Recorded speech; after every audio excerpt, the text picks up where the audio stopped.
నక్షత్రాలు 27, రాసులు 12.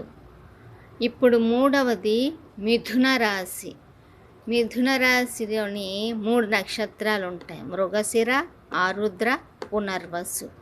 మృగశిర 3-4 పాదాలు, ఆరుద్ర 4 పాదాలు, పునర్వసు 1-2-3 పాదాలు. ఈ మూడు నక్షత్రాలు కలిపి మిథున రాశి. ఇప్పుడు 4వది కర్కాటక రాశి.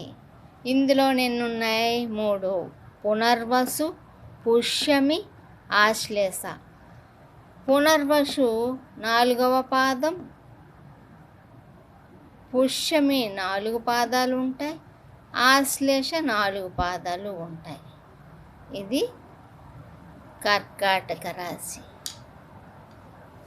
నచ్చితే లైక్ చేయండి, సబ్స్క్రైబ్ కూడా చేసుకోండి.